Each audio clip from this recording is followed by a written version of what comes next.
All right, greetings everyone. How's my sound? It sounds good to me, Aya. All right, great. Thank you.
Namo Buddhaya, Namo Ratanataya.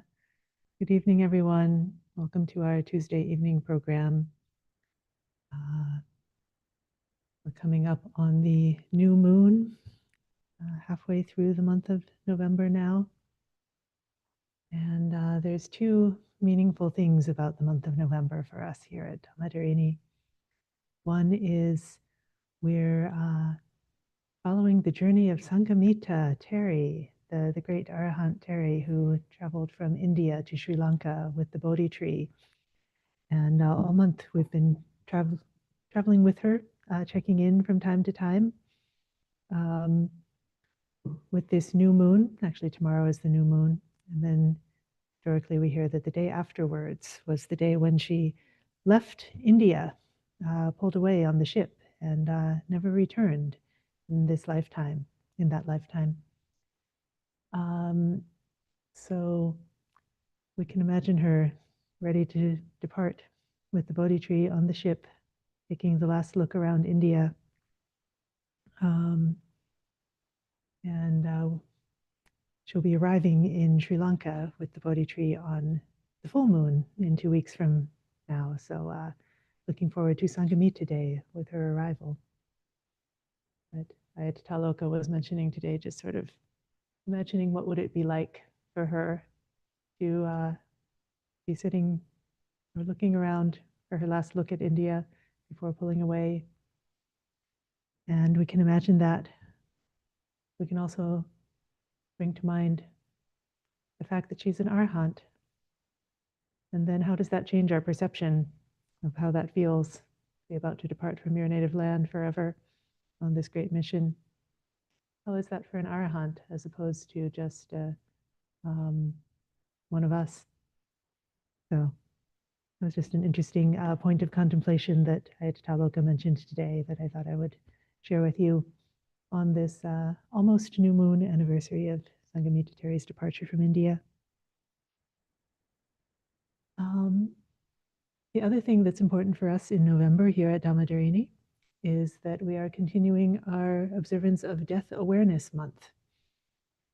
And every year for the month of November, we focus our teachings on the topic of death in the various aspects within the Dhamma. And we've been talking about it already for a few weeks now. And I'm hoping to bring in this evening a somewhat different aspect. It's been touched on before, but not in full detail. So I was hoping today that we could talk about the Charnel Ground meditations. And so we're going to have some meditation time on this topic. But before we get into it, I want to do a little bit of talking. Usually we meditate first and talk later, but this time I want to talk a little bit first because I want to contextualize this practice. So, the Charnel Ground meditation, it is taught in the Mahasatipatthana Sutta. So it's part of one of the four foundations of mindfulness. It's part of the foundation of mindfulness of the body. Taught as part of Kayanupassana in the Mahasatipatthana Sutta, which is one of the main sources of meditation instruction in the Pali Canon that comes from the Buddha. And we're given, in that sutta, we're given various practices to be looking into the body with mindfulness, looking into feelings with mindfulness, looking into the mind with mindfulness, and looking into Dhamma's phenomena with mindfulness. And so for the body, there's various ways to look at it. There's several different practices of Kayanupassana, including looking at it in terms of the breath in the body, of looking at it in terms of the postures. Like right now, I'm in a sitting posture. Probably most of you are too. Some of you may be standing, some of you may be lying down or walking. Those are the four postures. So just awareness, whatever posture you're in. What posture are you in? Do you know? What does that feel like? There's awareness of postures. There's awareness for the body in terms of its activities. Like, are you going out? Are you coming back? Are you reaching? Are you eating? Are you drinking? Are you using the toilet? What are you doing? Mindfulness and clear comprehension in all activities.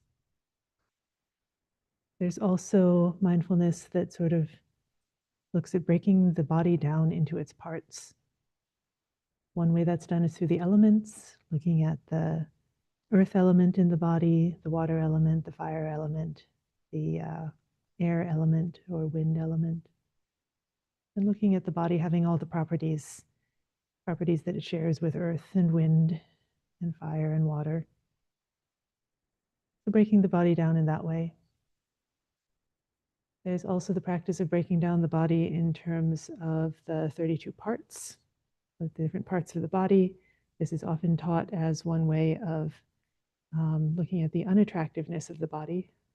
We think the body as a whole might be beautiful, but if we look very closely at the individual parts, often they're unattractive, especially we don't like to think about or look at the things inside, under the skin. That's not usually part of what we have in mind when we're thinking of the beauty of the body. But even the things we do have in mind, the hair, the skin, whatever, if you look very closely, they're not necessarily beautiful. A single hair, on the wall of the shower is not considered beautiful, usually. And then the other practice related to the body, mindfulness of the body, that is in that sutta is the Charnel Ground contemplations. And these are looking at the body in terms of its tendency to decay. So a charnel ground in ancient India was where people would bring the bodies of the dead. Some of them would be cremated, but to have enough wood for that was expensive.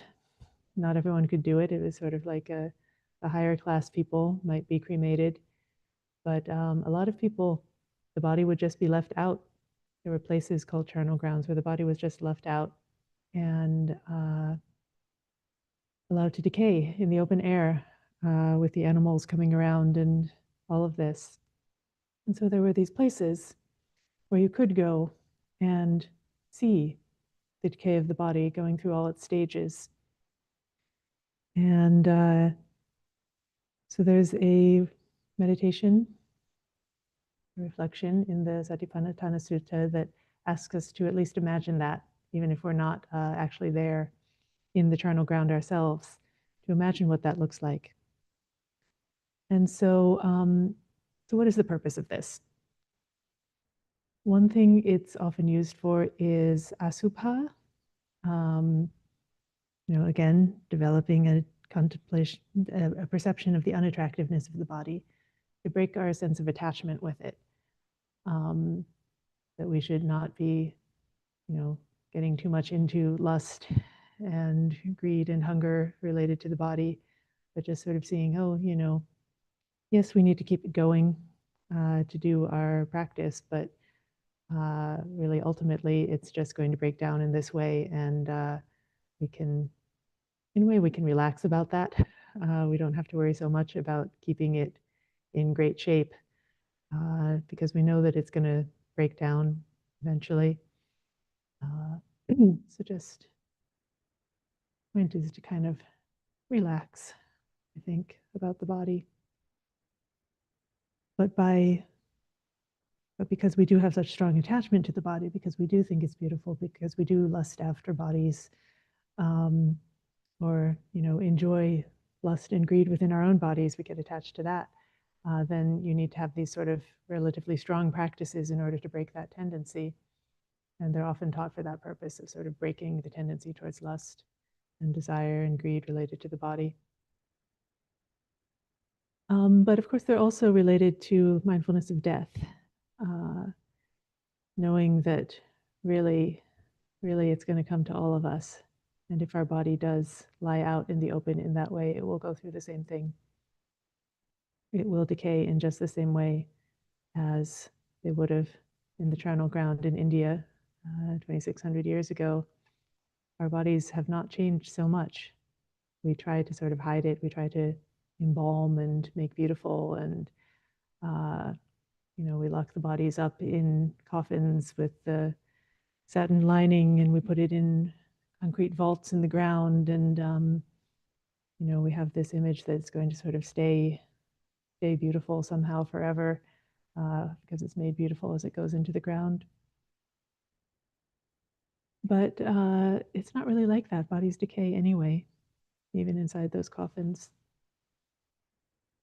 So, so this practice is recommended by the Buddha as a way of breaking that attachment with the body, breaking our delusion about the body, breaking our unskillful, unwholesome habits with regard to the body in terms of craving, in terms of neediness and vanity, basically.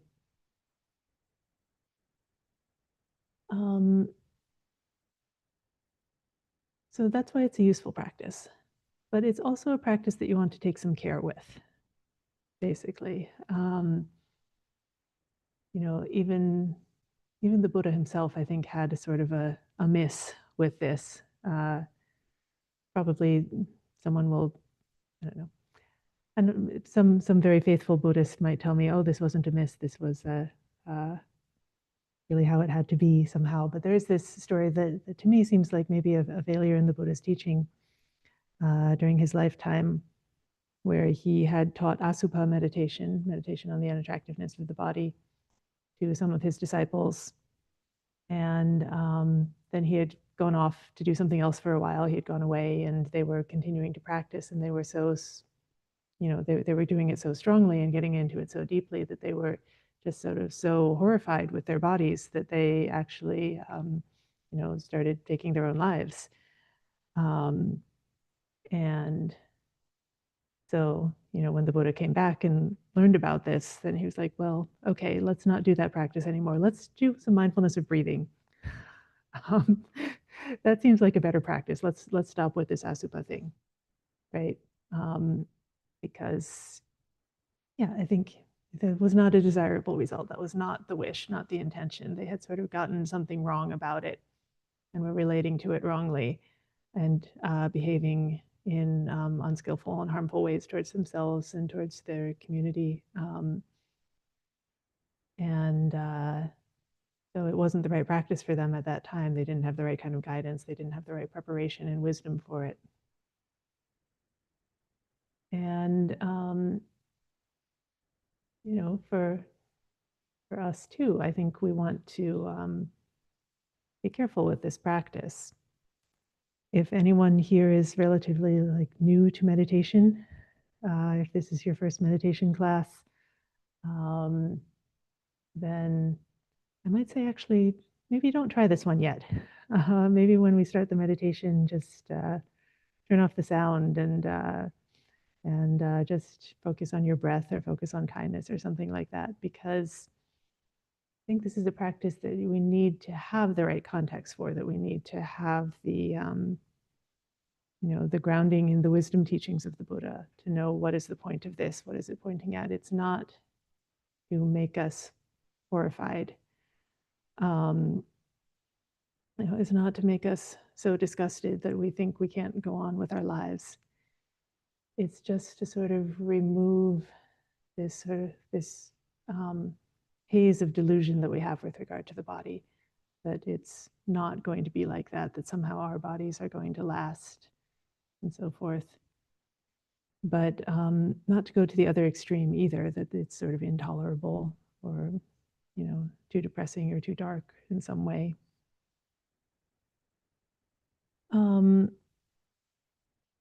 So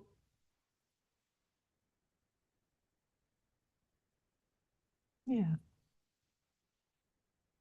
So yeah, I guess the reason that I'm talking so much before we start the meditation is we live in a culture of informed consent here in the US today, that we want people to know what they're getting into, to know and to be able to make a choice about whether that's something that they wish to engage with or not, or feel safe and comfortable to engage with or not. And so I want to give you this background. And as I was thinking about leading this program today, I was like, okay, how far am I going to go with this? And how deep are we going to go into this? Because you can, if you want to, I'm not necessarily recommending this, but if you want to, you can go on the internet and you can Google Asupa meditation images, and you'll get some very horrifying images coming up. You can find images of real decaying bodies in various stages of decay for your visual aid in this meditation. And there are places in the world, in monastic life, where this is considered sort of good, useful, where there are, in some parts of Asia, the monks will go to see autopsies. They somehow get permission to be able to go and observe autopsies specifically to be able to do this kind of contemplation. And there may be, I know one monastic who has a binder that she likes to carry around and look at, that has photos of a body going through different stages of decay. And that's actually been a sort of very important thing for her own practice, to be able to have that to refer to and see and bring into her own heart and mind to understand that that's the way it is, that that's how bodies are. And so there are these traditions, these practices that are actually not uncommon in monastic life, of seeking out opportunities to see death directly in this way. And for some people, this might be useful. I think for me, I have seen some of these images in past, and I did go back and look at some of them again as I was preparing for this program. And there is something that is very, I guess, just sobering about it. And I mean sober in the good sense of not drunk, not intoxicated, but just sort of oh yes, this is, terrifying in a way. It's like you look at that and you don't want to run off and like eat a big meal or binge Netflix or do something greedy in that way. It's just like, oh yeah, I don't need to do any of that. Actually, none of that is going to help me in the end if this is how the body is. There is some sense of sobriety of just sort of giving up the intoxication of the body from looking at it, which I find useful. Personally, I haven't had so much closeness with death in my life. I've seen the bodies of 3 out of 4 of my grandparents when they were, before their burial or cremation, laid out in the funeral home. I saw that. I've seen that for a few other friends or acquaintances. I've seen the bodies of pets. There was one that died in my hands one time. See the bodies of animals killed on the road at our hermitage, Madrini's Forest Hermitage. Then also you'll have opportunities to find dead bodies of various beings around. And sometimes it is like very, very memorable, these encounters that we have with death, with dead bodies. They sort of, they stick with us, these images, these things. One time at our hermitage, I found a giant salamander that had, its head was crushed. It had been stepped on or something. I don't know what happened to it exactly. And I tried, as I sometimes do with the animals there, I tried to, sort of gently move it off the path, like over to the side and, cover it with leaves or something like that. I've done this for various animals over time, but this one I tried to pick it up and it moved. Like there was still electrical activity going on in the body of this salamander, and it was like, it was clearly dead, but then with being touched, then the hands and legs were going, and it was so strange. It was so like, something. Anyway, it stuck with me, right? That death can also be like this. That the body, the body is out of control at that point.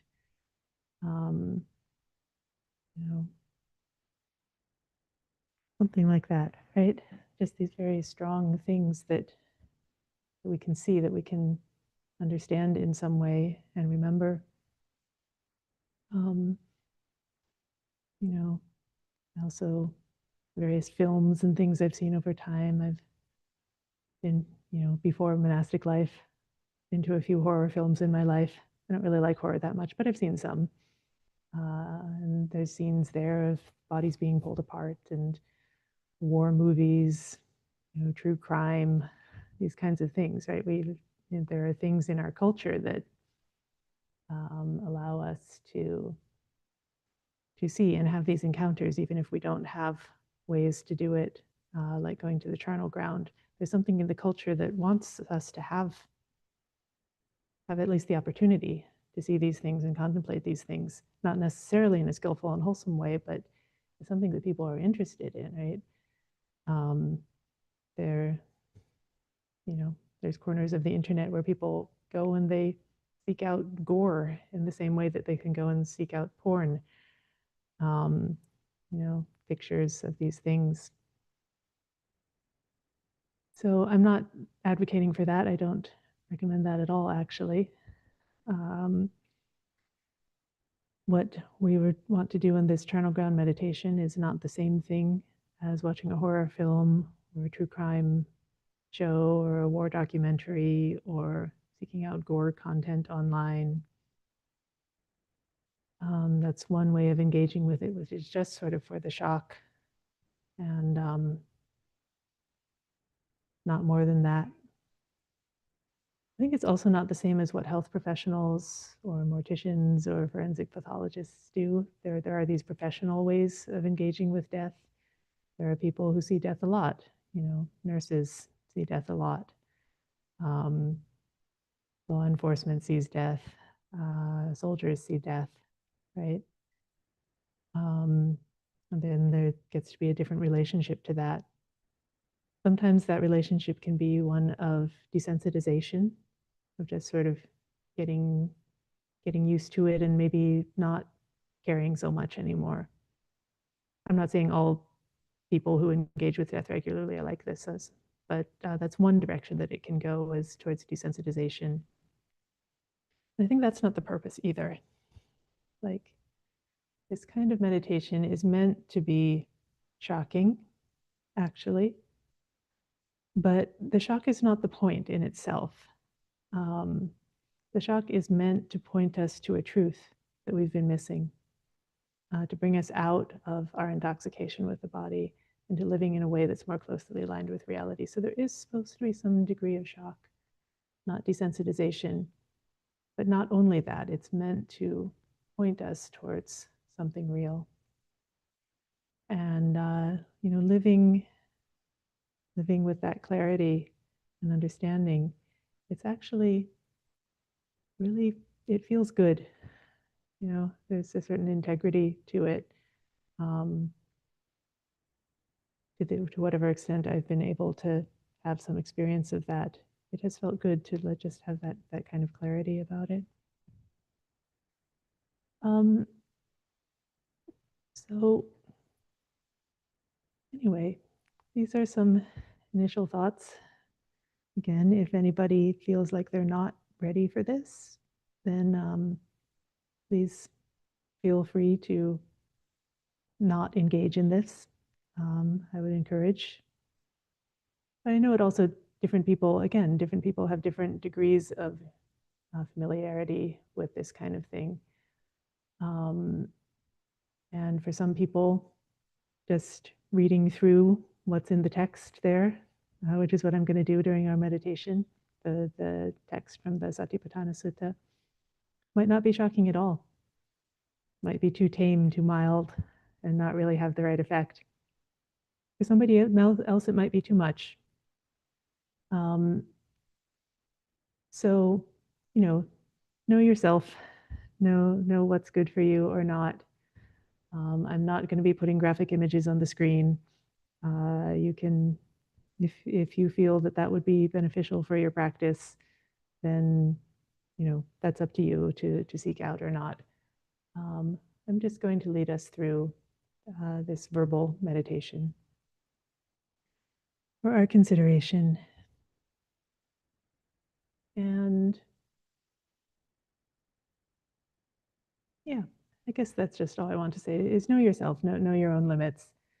I think of a friend of mine, a Buddhist friend, who says, she told a story about herself that one time she was starting a new job and meeting her coworkers for the first time, some sort of summer job at something, and as an icebreaker with her new coworkers, she said, so everybody, tell me, what do you want to happen to your body after you die? Just with brand new coworkers, this is sort of a fun get to know you kind of question, which, for me as a Buddhist monastic, yeah, I'm down with that. Sure, that's a good icebreaker. But it didn't go well with her coworkers. One of them was like, I was really trying to have a live mood today, and she got up and walked off, and I just was not able to even begin to think about that question, and was really offended and weirded out that anyone would ask. So just to know that there's all sorts of people in the world, and again, know yourself, know what's good for you, and if this is something that is disturbing to you, then feel free to take care of yourself. If it's, moderately uncomfortable, but you think you can give it a try, then I invite you to give it a try, because I do think it's beneficial. And if what I lead you through today is just too tame for you and it doesn't get to the point at all, then, well, that's fine too. And then I invite you to consider for yourself, for your own discernment, if this is useful for you to pursue in a different way. And yeah, so that's my sort of my introduction and disclaimer about this. And with that, I think I'd like to invite us to dive in.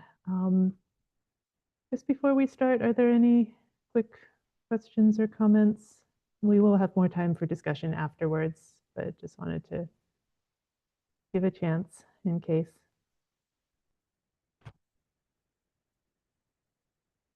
No? All right. Aya, could I ask? I assume sati, mindfulness, patana, is that charnel grounds then? No. So sati is mindfulness. Patana means foundation. So it's the four foundations of mindfulness is how it's Oh. usually translated. The four satipathanas. Hmm.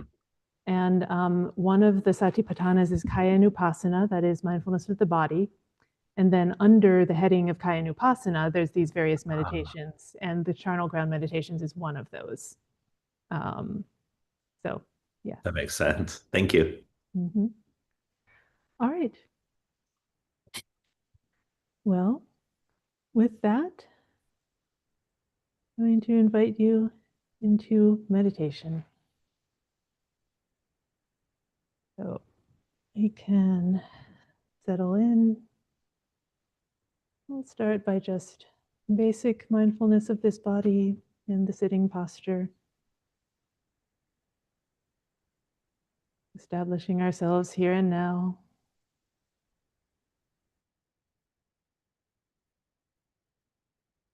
Oh. Feeling the connection of the body with the ground, through the cushion or the chair.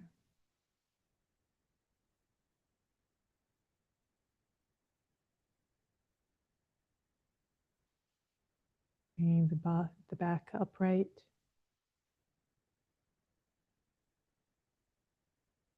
And balanced.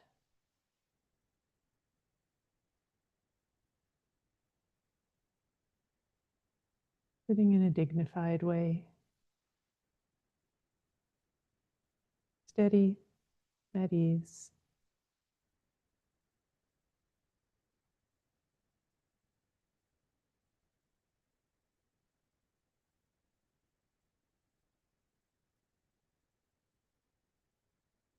Checking in with the sensations in the body. From the top of the head. Whatever sensations there may be there.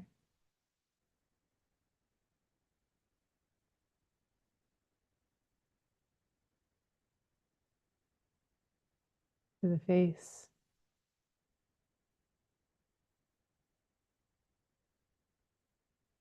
The neck.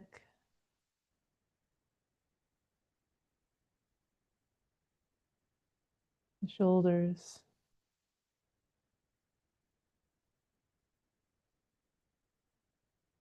Down the arms. To the hands.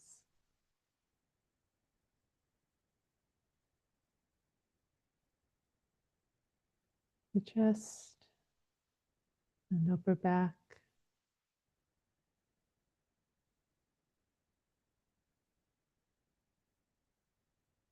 The belly and lower back.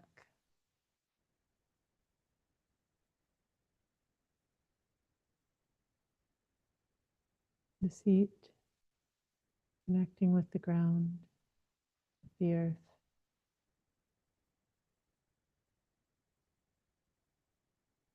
The legs, the feet.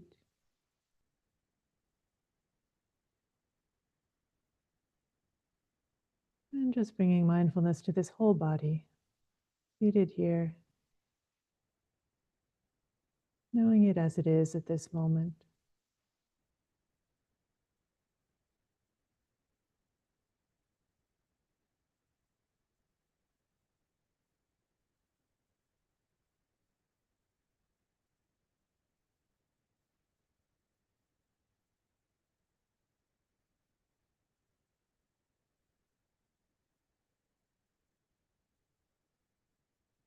Bringing attention to the breath. You could start by taking 3 deeper breaths. In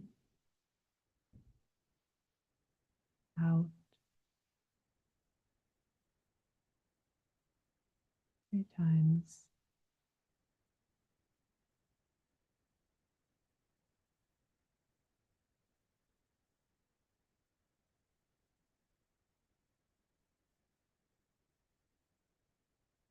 And with the out breath, allowing any tension to fall away.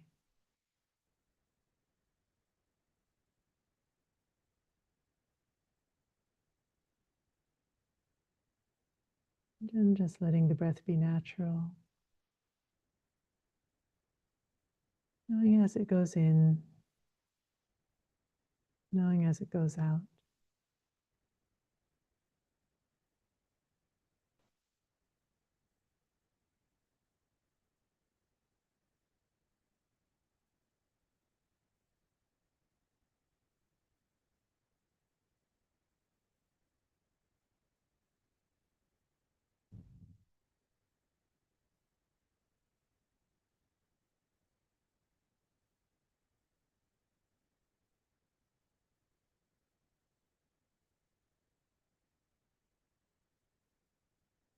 And as we continue with the meditation, you can let the breath be your anchor.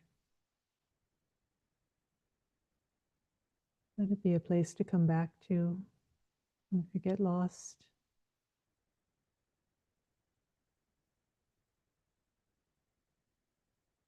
If you need just a safe place to touch in with. Always touch in with the breath, touch in with the body, the sounds in the room. Just find yourself a safe place to come back to if you need it.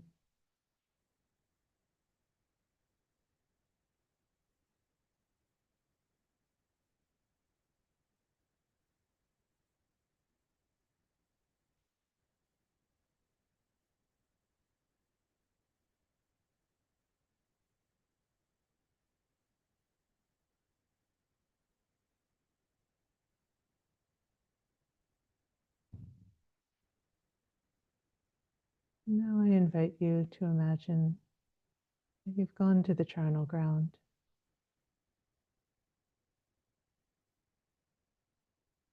And that you see a body lying in front of you.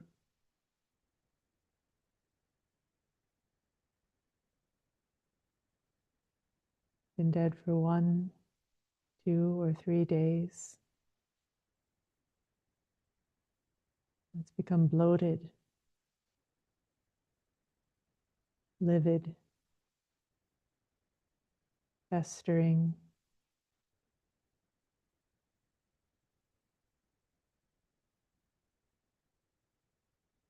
Maybe insects coming around,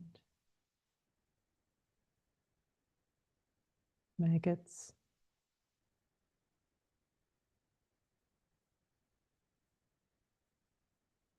Maybe some smell.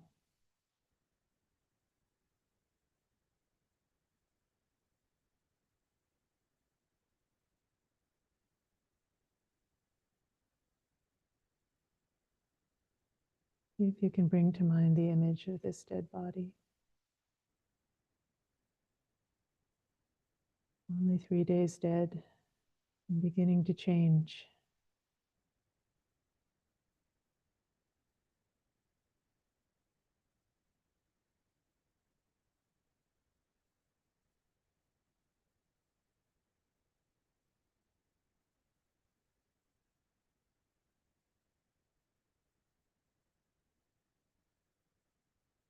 And you can compare that with your own body. This body is also of that same nature, that same kind. It cannot go beyond that.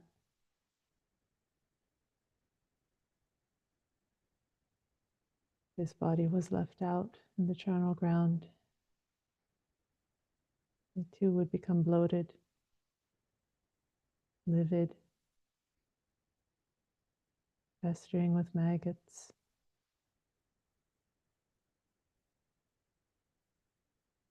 Body is not different.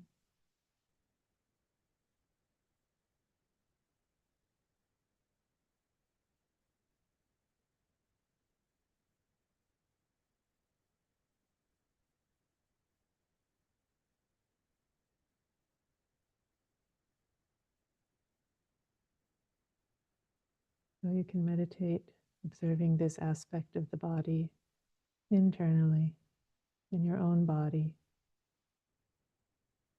It's just the same.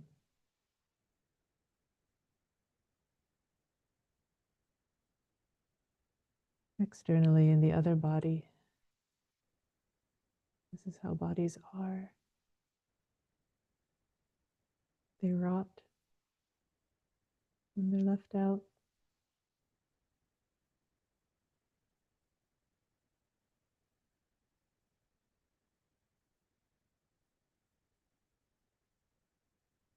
Body arises, body passes away.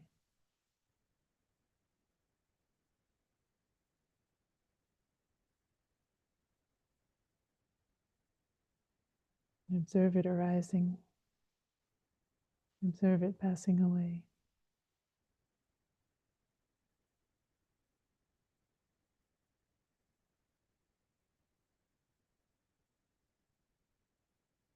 And just be aware that there is a body.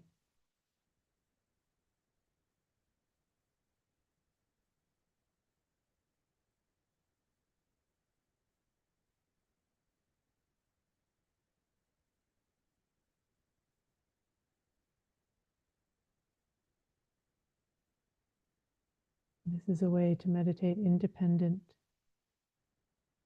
not grasping at anything in the world.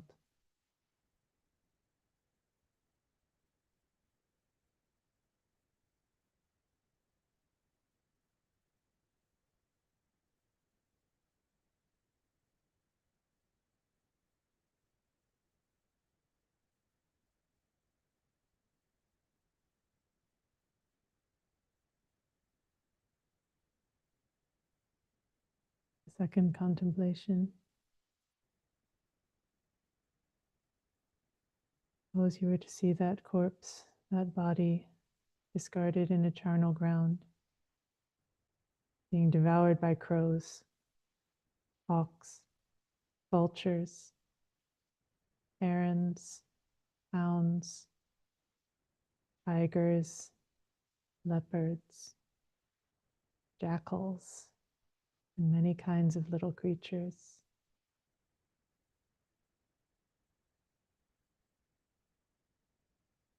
All these animals gathering around, feasting on the flesh.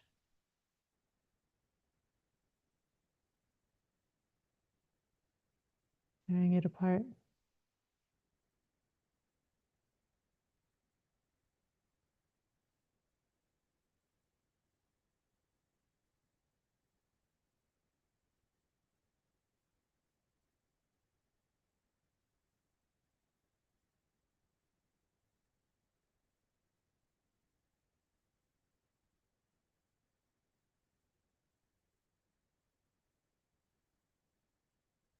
Compare that with your own body.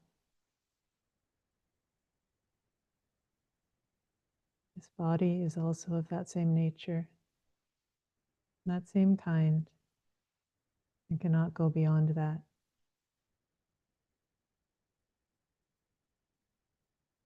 This body also is made of meat.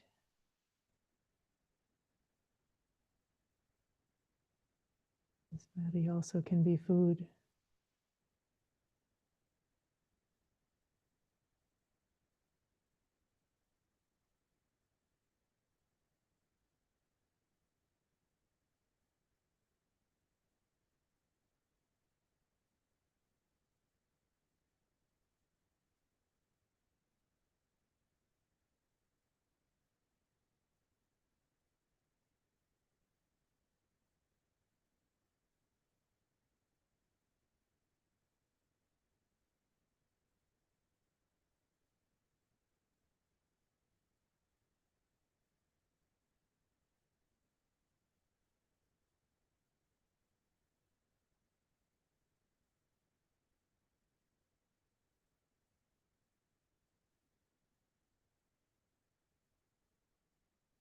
The third contemplation,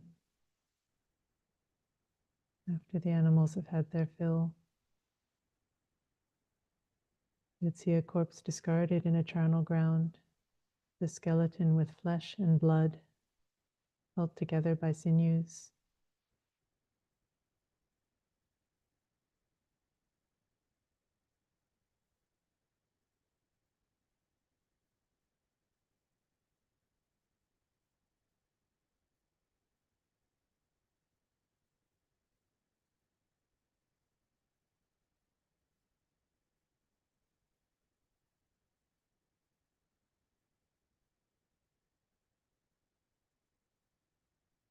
To bring that image to mind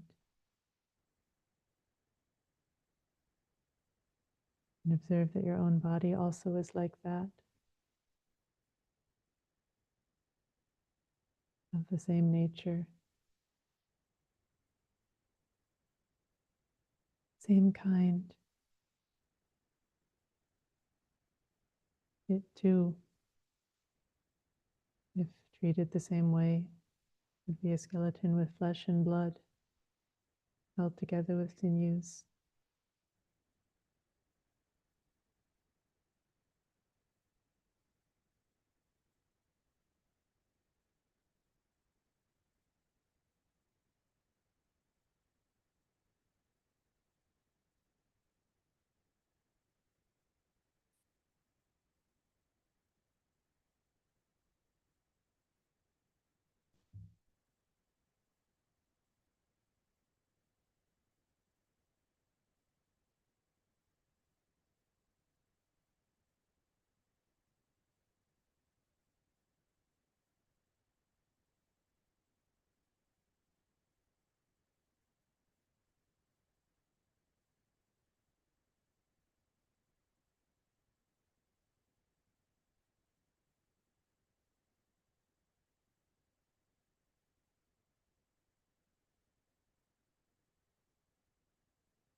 Fourth contemplation,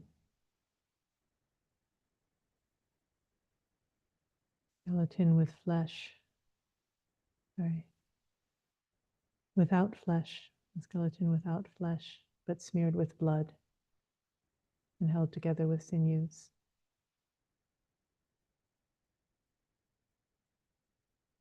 Maybe after the larger animals tore away the flesh, there are the little ones, the insects, coming to take the rest, clean the bones.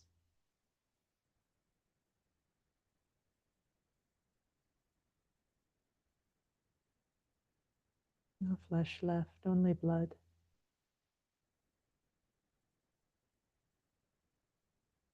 Skeleton bound together with sinews.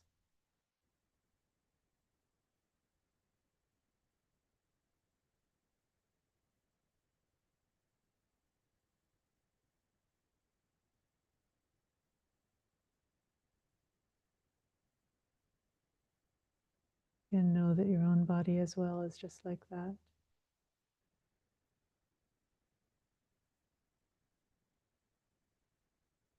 Of the same nature, of the same kind.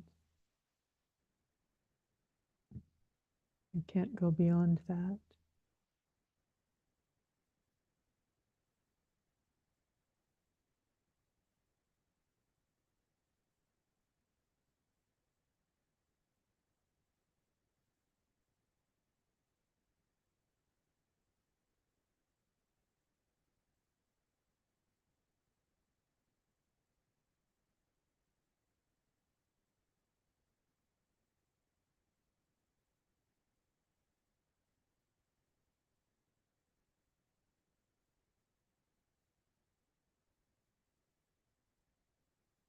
The fifth contemplation. Eventually all the blood is gone. Bones are clean and white. the work of many small beings, many small mouths, consuming whatever there is to be consumed.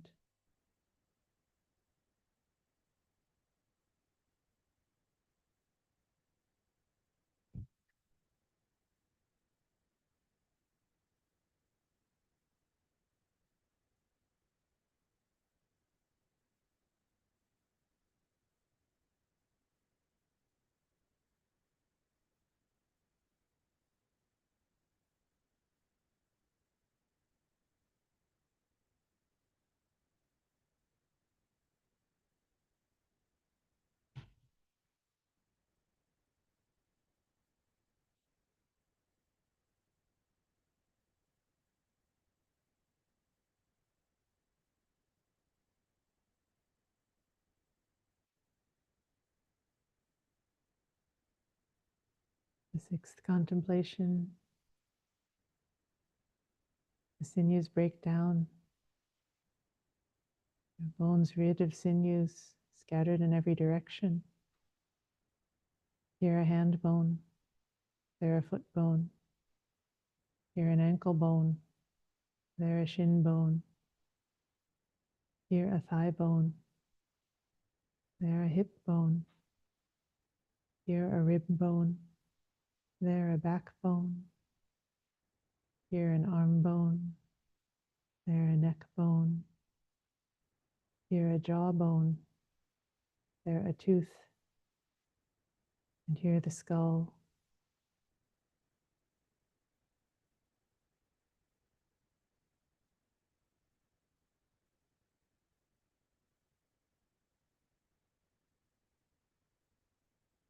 Bones scattered.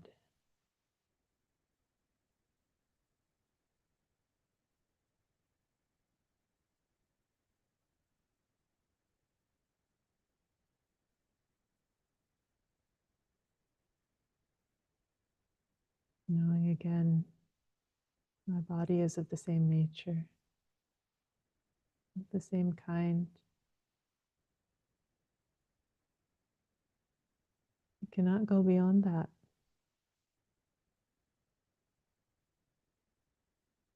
These bones too would be scattered.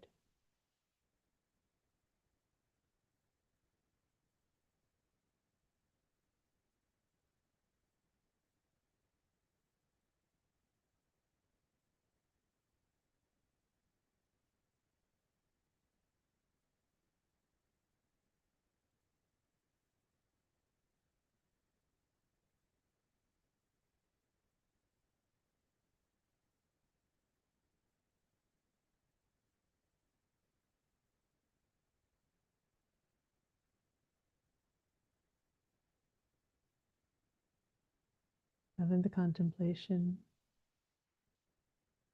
looking at the whiteness of the bones, color of shells.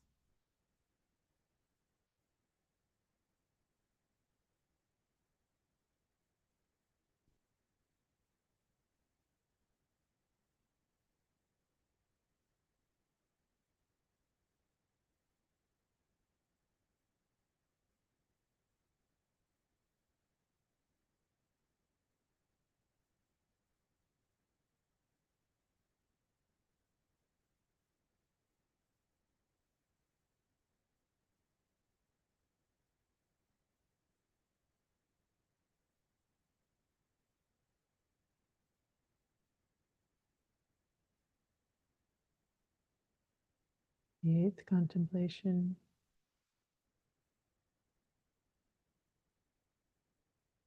even the bones begin to break down, the yellow, and grow mold or moss. Decrepit bones heaped in a pile.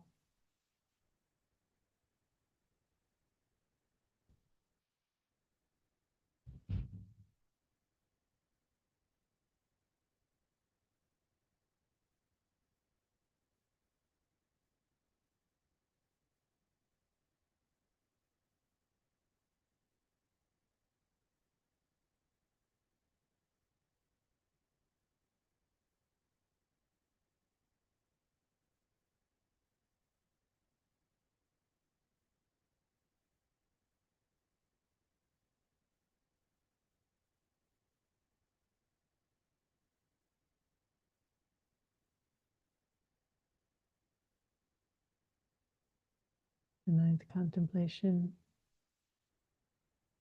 bones rotted, crumbled to powder.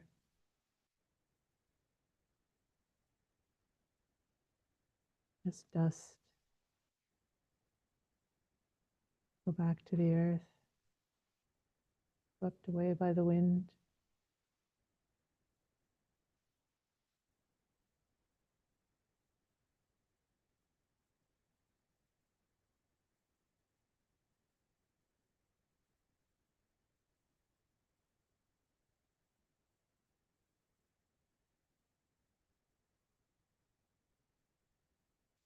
And coming across this pile of dust in the charnel ground.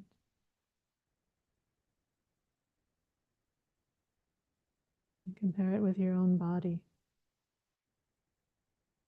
This body is also of that same nature, that same kind. You cannot go beyond that.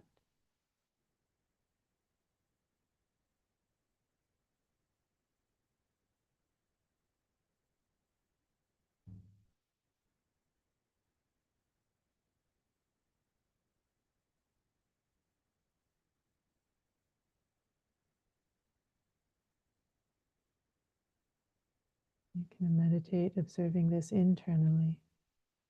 This body, my body, is like that.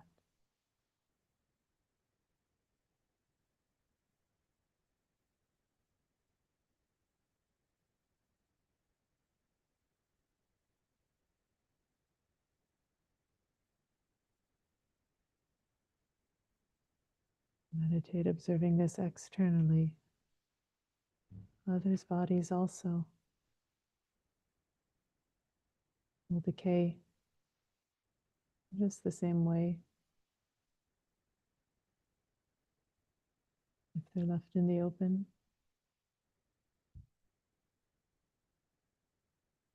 Those I love, those I hate, those I ignore.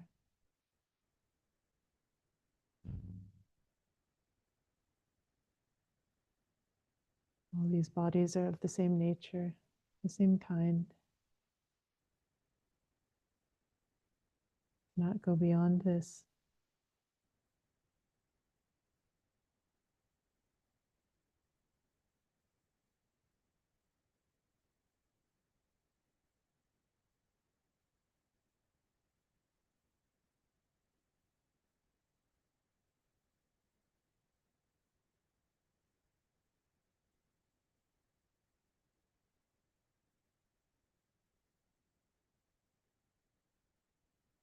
Meditate observing this internally and externally together.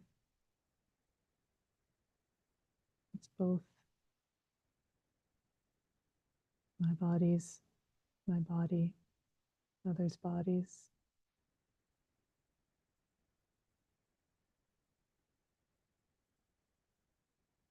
All of the same nature.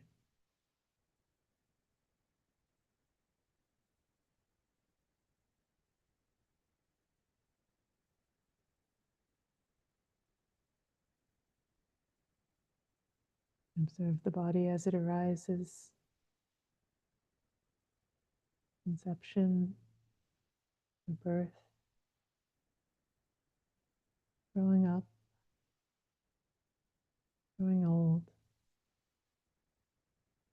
passing away, and breaking down.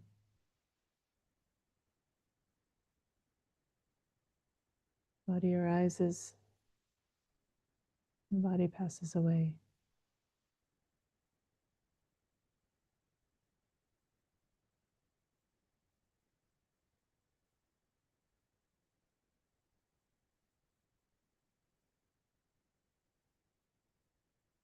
And observe it as arising. Observe it as passing away.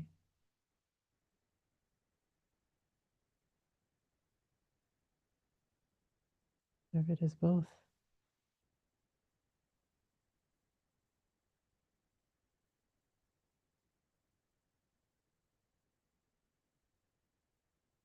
They go together.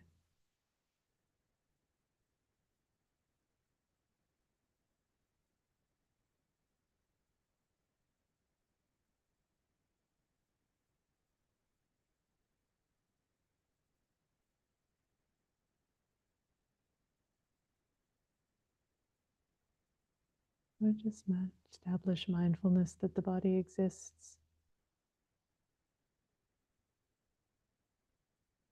to the extent necessary for knowledge and mindfulness, knowing the existence of this body.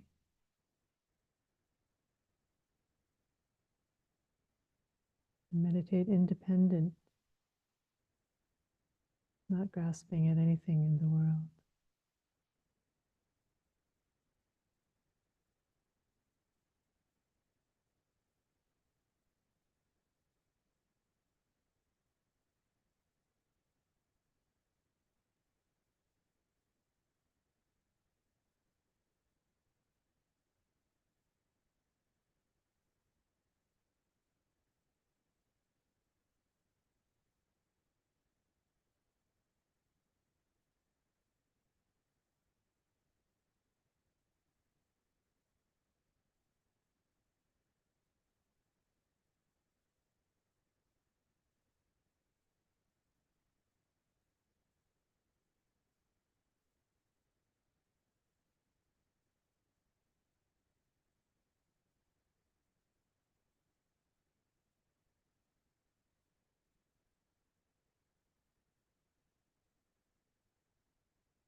And to close, I'd like to do a little bit of metta, loving kindness, and compassion meditation.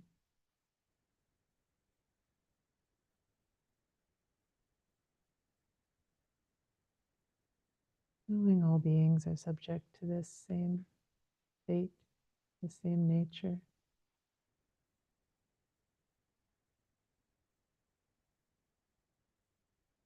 We can wish well.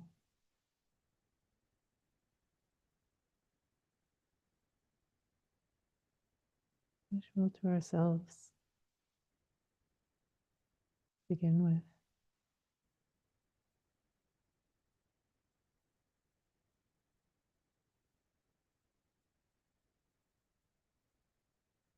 May I abide in well-being,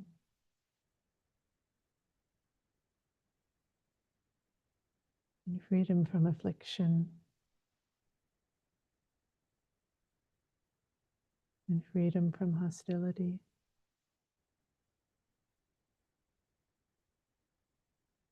in freedom from ill will,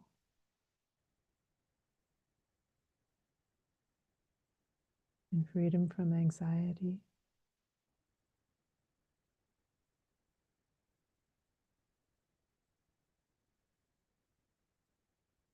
May I be able to maintain and protect my own well-being.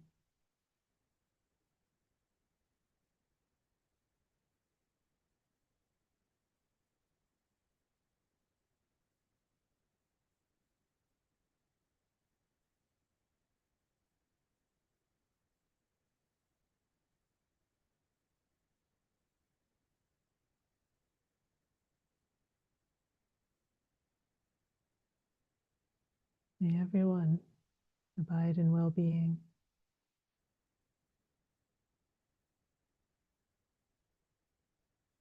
And freedom from hostility.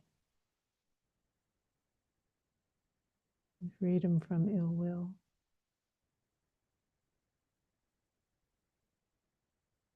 And freedom from anxiety.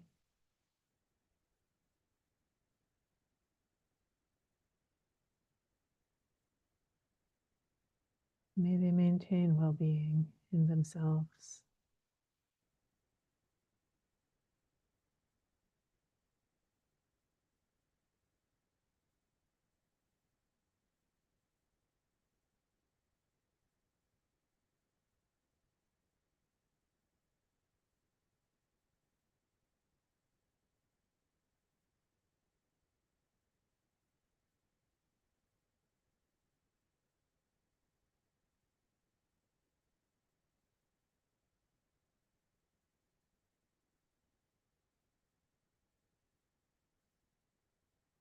May all beings be released from all suffering.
So, dear friends, thank you for joining me for that meditation. And I want to say just one more thing before we get into our question and answer and discussion. In other traditions, in the Mahayana and the Zen, the Vajrayana, and this contemplation goes even further. There's the teaching that we can see the whole world as the charnel ground. We look around and we see everywhere the decay, the stress, the horrifying aspect of the world we live in.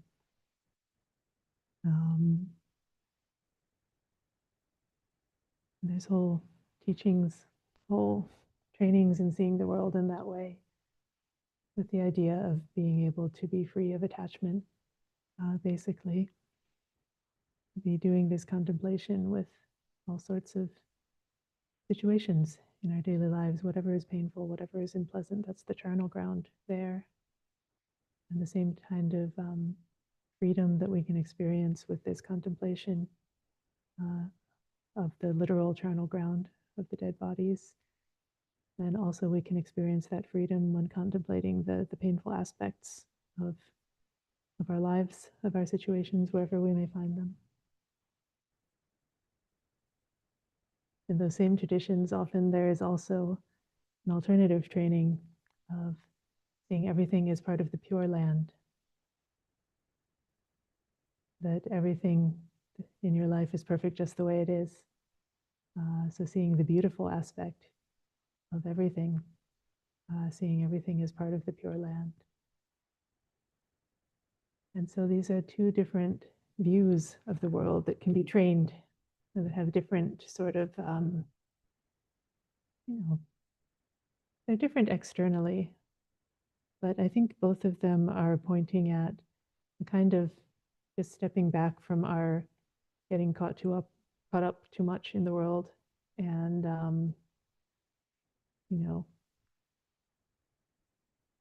and towards equanimity. It's like pointing towards equanimity. We see this in the Pali Canon, in the description of equanimity, where it says, one description of equanimity is that it's defined as like being able to see the repulsive in what is unrepulsive, to see the unrepulsive in what is repulsive, to be able to choose what is our view, and to be sort of at ease with either, because there's so much in our lives that is lovely but has its painful aspect. There's so much in our lives that is painful, but may also in some way have a lovely aspect that we can learn from or grow from, or, you know, from the right viewpoint, you can look at the decaying corpse and say, oh, there's something beautiful there. You know, it's possible. It's also possible to look at the most beautiful person, full of life, in the peak of health and beauty, and say, oh, you know, there's something painful there too, right? So I haven't trained significantly in those kinds of trainings of view, to see everything as the charnel ground, to see everything as the pure land. But I wanted to offer that for your, just for your contemplation. Keep in mind that these are different ways to see the world, and that I think the ultimate end, and that it's pointing at, is to be able to be with equanimity with all of these things, seeing them just as they are, without any bias in one way or another, and to be at ease with that, to be well with that. So I hope this meditation has helped you in some way with equanimity. And I'd like to open it up here for discussion or questions or sharing, whatever anyone would like to come in with at this point. I welcome.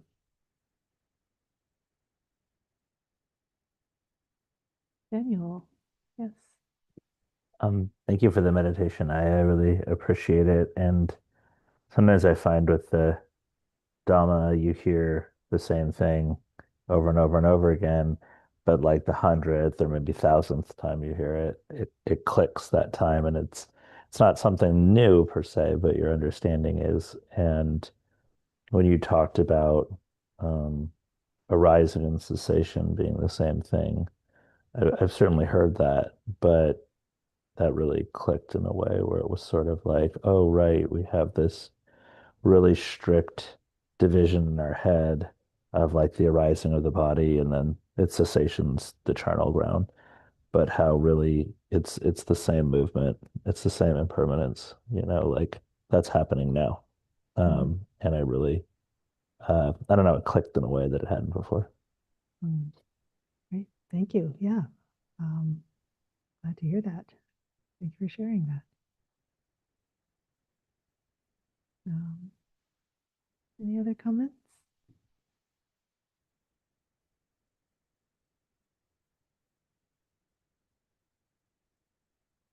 Questions?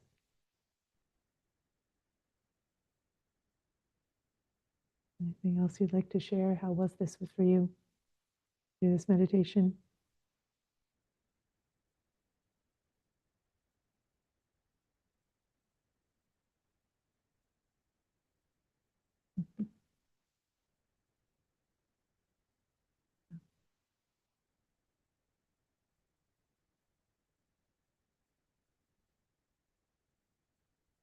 Yes. Finally. Hello. Thank you, Aya. Recently, I mean, 3 months ago, I was hospitalized, and doctors thought I might die very soon or become very, very ill. But fortunately, it did not happen. But since I was I was said okay this end of last month. So the thought of death, it was very much in my mind for last few months. So the meditation in this month, it just coincided with the thought with my mind, and one thing I heard from Mahayana teachers that when we are passing away, um, we should, the best way to pass away is to have our senses um, not in a vegetative state, or so. There is some among family members and myself.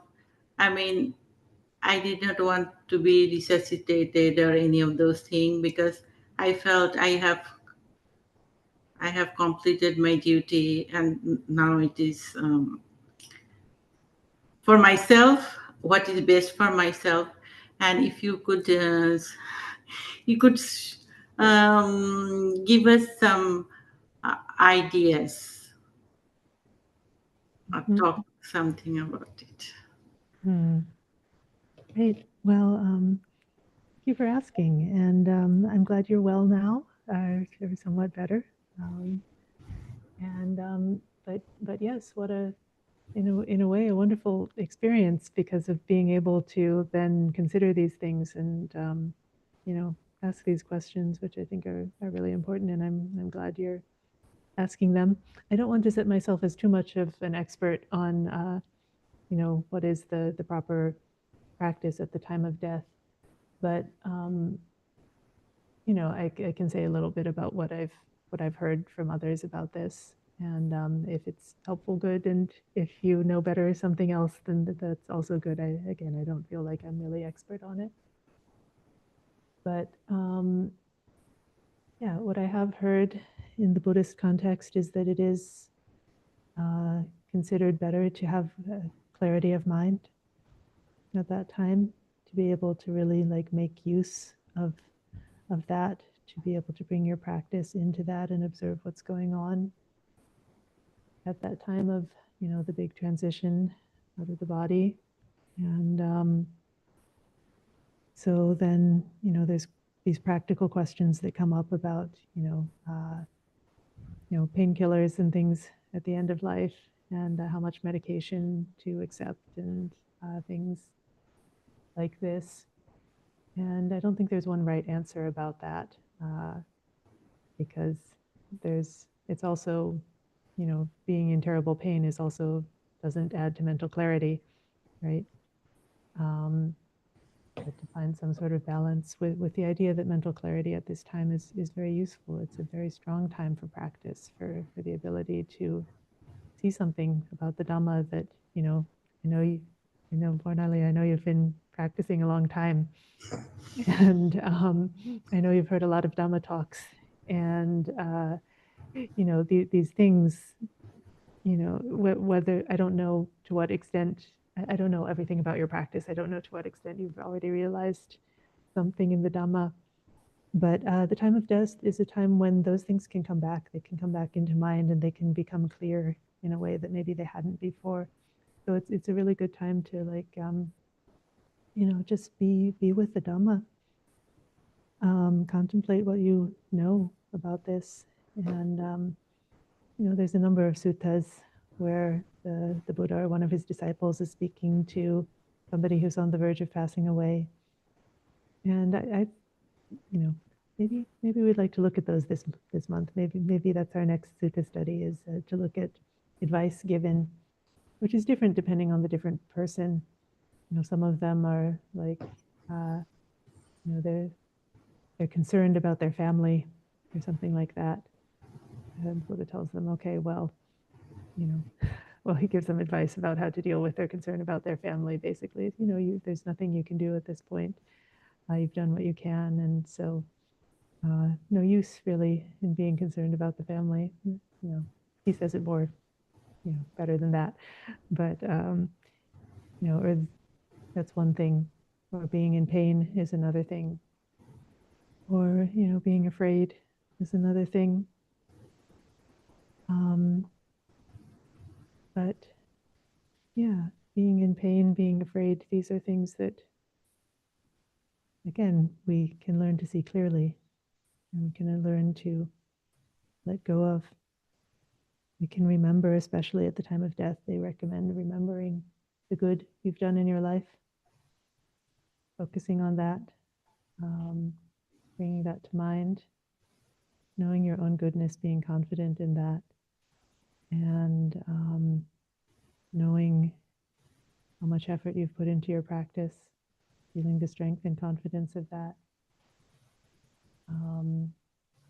And taking refuge, knowing that the Buddha, Dhamma, Sangha, they're there, and they will be in this life and the next life. That's a safe refuge until the time of awakening. So, yeah, I guess those are things I'm aware of, is like, yes, aiming for mental clarity, contemplating the Dhamma, going for refuge, and remembering your own goodness, remembering the goodness of this life, and celebrating that, remembering the Dhamma. These are the things that I'm sort of aware of as being considered useful at the end of life.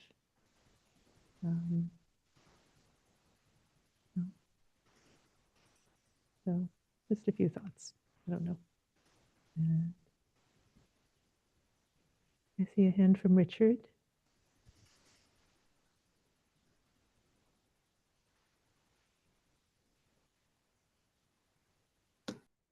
Thank you, Raya.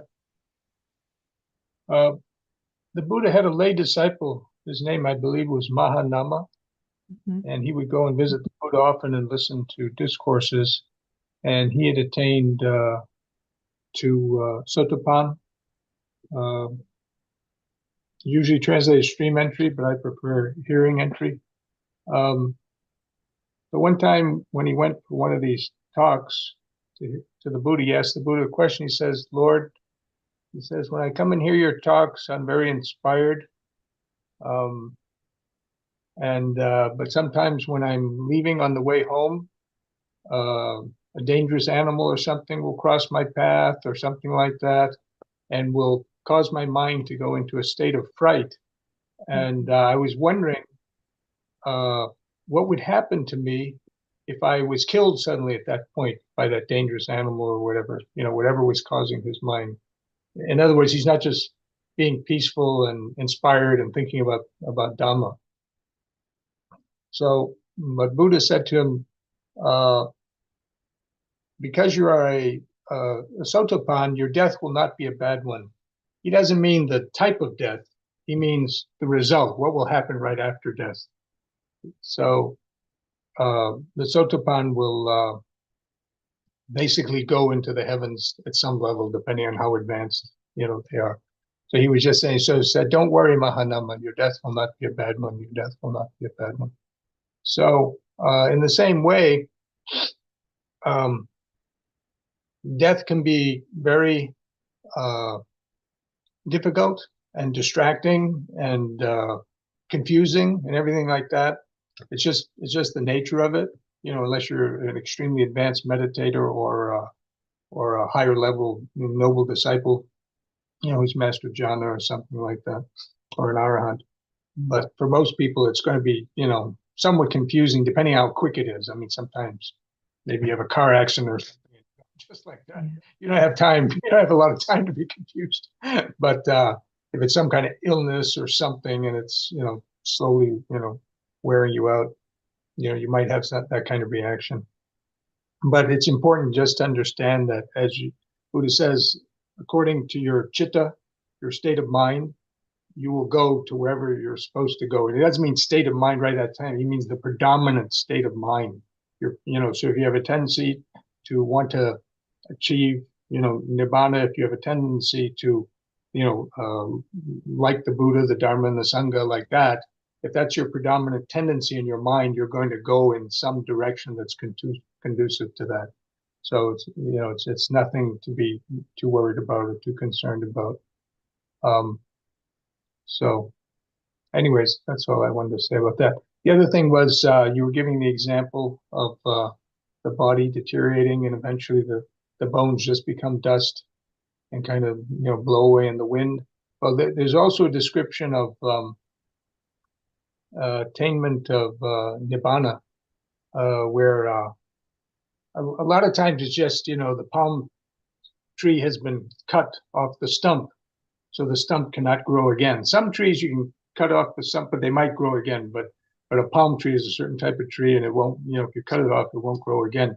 But there's a more detailed explanation sometimes given about that, where you dig up the root and you burn them and turn them into ashes, and then you let those blow away in the wind, or you throw them in the river and they'll flow down the river. So anyway, so when you were giving that example about mindfulness of death and the bones, turning to dust, blowing away, it kind of reminded me of this other idea, and that's compared to ignorance, the complete destruction of ignorance, or avidya, or I prefer incomplete knowledge. When you've completely destroyed ignorance, it's compared to like the cutting the tree up and the palm tree at the stump, so it will never return again. Anyways, that's what I wanted to say. Thank you very much for listening. Sadhu, yes, thank you. Yeah, those are all excellent points. Yeah, so this is part of our inspiration to continue our Dhamma practice, is that, yes, at least attaining Sotapanna is highly recommended if possible. And one of the benefits of it is that they say that the rebirth after that will be a good one. Be reborn among humans or gods, be able to continue practice. But that's not the only way. It is possible just through living a good life, developing the mind as far as you can in a way that is more calm, more peaceful, more kind, more clear. Whether or not you actually attain Sotapanna, still those things are beneficial and will be helpful at the time of death and all the time leading up to it. Honestly, it's just like this is the other thing, is that it's not really a difference. Like the practice that is good at the time of death is really the same as the practice that's good anytime. All of it is pointing at the same goal of ultimately going to the deathless, going to freedom from this whole process. So, yeah. And the way it works is that you gradually, you refine this mind and clean it out and purify it and let it be free, free of all of this. So, no. Any last comments? We're coming towards the end of our time.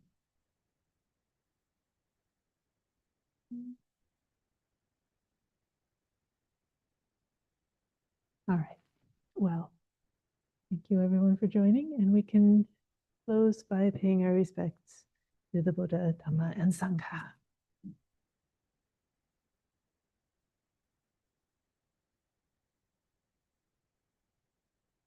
Arahang Samma Sambuddho Bhagawa Buddhang Bhagawantang Abhivademi.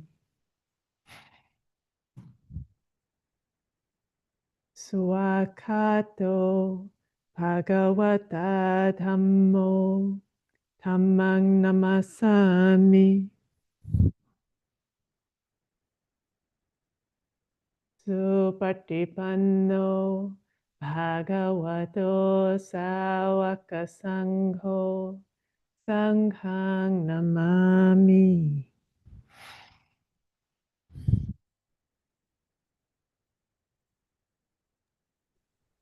Okay.